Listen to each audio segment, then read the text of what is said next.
2025 July 4 ടെക്സസിലുണ്ടായ കനത്ത പ്രളയം വലിയ ദുരന്തമായി മാറിയിരിക്കുകയാണ്. ഈ ദുരന്തത്തിൽ ഇതുവരെ 51 പേർക്ക് ജീവൻ നഷ്ടപ്പെട്ടു. ഇതിൽ 15 പേർ കുരുന്നുകളാണ്.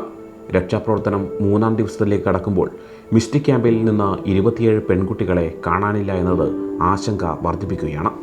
ഗോഡലൂപ്പ് നദിക്കരയിൽ പ്രവർത്തിച്ചിരുന്ന ഒരു ക്രിസ്ത്യൻ സമ്മർ ക്യാമ്പാണ് മിസ്റ്റിക് ക്യാമ്പ്. ഉറങ്ങിക്കിടന്നിരുന്ന കുട്ടികളുടെ അടുത്തേക്ക് പുഴയിലെ വെള്ളം ഇരച്ചു കയറിയതാണ് ദുരന്തത്തിൻ്റെ വ്യാപ്തി കൂട്ടിയത്.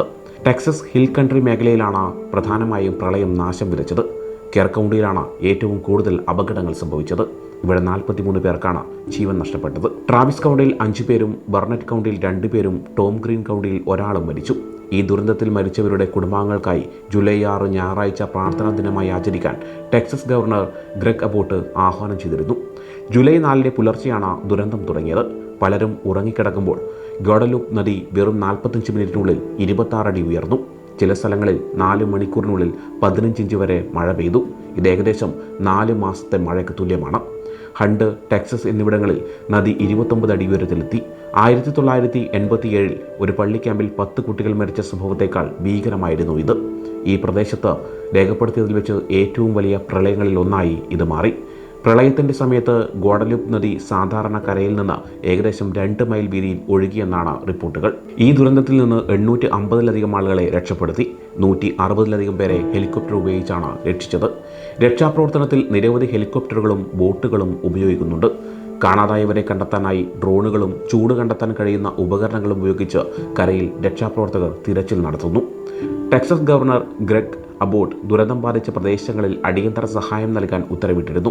പ്രസിഡന്റ് ഡൊണാൾഡ് ട്രംപിനോട് സഹായം അഭ്യർത്ഥിച്ചപ്പോൾ എല്ലാ സഹായവും നൽകാമെന്ന് ട്രംപ് ഉറപ്പും നൽകിയിട്ടുണ്ട്. 1000-ലധികം ആളുകളാണ് ഈ രക്ഷാപ്രവർത്തനത്തിൽ പങ്കാളികളായിരിക്കുന്നത്. മിസ്റ്റിക് ക്യാമ്പിലാണ് കൂടുതൽ നാശനഷ്ടമുണ്ടായത്. ക്യാമ്പിൻ്റെ ഡയറക്ടറും ഉടമയുമായ ഡിക്ക് ഈസ്റ്റ്ലാൻഡും മരിച്ചവരിൽ ഉൾപ്പെടുന്നു. ഏകദേശം 750 കുട്ടികളാണ് അപകടം നടക്കുമ്പോൾ ക്യാമ്പിലുണ്ടായിരുന്നത്. ക്യാമ്പിലെ കെട്ടിടങ്ങൾ ഒലിച്ചുപോയി, റോഡുകൾ തകർന്നു. രക്ഷാപ്രവർത്തനം ഏറെ ബുദ്ധിമുട്ടേറിയതായിരുന്നു. വെള്ളം ഉയരുന്നത് കണ്ട് പലരും കയറുകൾ ഉപയോഗിച്ചാണ് രക്ഷപ്പെട്ടത്. ടെക്സാസ് ഹിൽ കൺട്രിയെ ഫ്ലാറ്റ്ഫുട്ട് അലി എന്നാണ് വിളിക്കുന്നത്.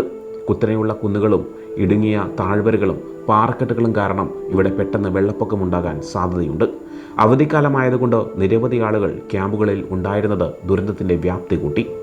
1987 ഗോഡലൂപ്പ് നദിയിലുണ്ടായ പ്രളയത്തിൽ 10 കുട്ടികൾ മരിച്ചിരുന്നു. എന്നാൽ ഈ പ്രളയം അതിനേക്കാൾ എത്രയോ വലുതാണ്. 1987 പ്രളയത്തിൽ കൊയ്ലിയിലും ഹണ്ടിലും നദി ഏറ്റവും ഉയർന്ന നിലയിലെത്തിയിരുന്നു. എന്നാൽ 2025 പ്രളയം അതിനെയും മറികടന്നു. കാണാതായ കുട്ടികളെയും ആളുകളെയും കണ്ടെത്താൻ രക്ഷാപ്രവർത്തകർ 24 മണിക്കൂറും പ്രവർത്തിക്കുന്നുണ്ട്. എല്ലാവരെയും കണ്ടെത്തുന്നതുവരെ രക്ഷാപ്രവർത്തനം തുടരുമെന്ന് ഗവർണർ അബോട്ട് പറഞ്ഞു. പ്രളയ സാധ്യതയുള്ള പ്രദേശങ്ങളിലെ ദുർബലരായ ആളുകൾക്കും വിനോദസഞ്ചാര കേന്ദ്രങ്ങൾക്കും മുന്നറിയിപ്പ് സംവിധാനങ്ങൾ ഉണ്ടാകേണ്ടതിൻ്റെ ആവശ്യകത ഈ ദുരന്തം ഓർമ്മിപ്പിക്കുന്നു. കാലാവസ്ഥാ മുന്നറിയിപ്പുകൾ നൽകിയിരുന്നെങ്കിലും പ്രവചിച്ചതിലും കൂടുതൽ മഴ പെയ്തത് കാലാവസ്ഥാ പ്രവചനങ്ങളുടെ പരിമിതികൾ എടുത്തു കാണിക്കുന്നു. രക്ഷാപ്രവർത്തനം 3-ാം ദിവസത്തിലേക്ക് കടക്കുമ്പോൾ തങ്ങളുടെ പ്രിയപ്പെട്ടവരെക്കുറിച്ചുള്ള വാർത്തകൾക്കായി കുടുംബങ്ങൾ കാത്തിരിക്കുകയാണ്. ടെക്സസിലെമ്പാടുമുള്ള ആളുകൾ ഈ ദുരന്തത്തിൽ ദുഃഖം രേഖപ്പെടുത്തി. പ്രളയ സാധ്യതയുള്ള പ്രദേശങ്ങളിലെ ആളുകളുടെ സുരക്ഷ ഉറപ്പാക്കാൻ മെച്ചപ്പെട്ട മുന്നറിയിപ്പ് സംവിധാനങ്ങളും അടിയന്തര തയ്യാറെടുപ്പുകളും ആവശ്യമാണെന്ന് ഈ ദുരന്തം ഓർമ്മിപ്പിക്കുന്നു. സമയം മലയാളം വാർത്തകൾ ഇനി ടൈംസ് ഓഫ് ഇന്ത്യ സൂപ്പർ ആപ്പിലും. ഇതിനായി പ്ലേ സ്റ്റോറിൽ നിന്നോ ആപ്പ് സ്റ്റോറിൽ നിന്നോ times of India app install ചെയ്യൂ. മലയാളം ഭാഷ തിരഞ്ഞെടുക്കൂ. വാർത്തകൾ ആസ്വദിക്കാം. എല്ലാം ഇനി സമയത്തിൽ.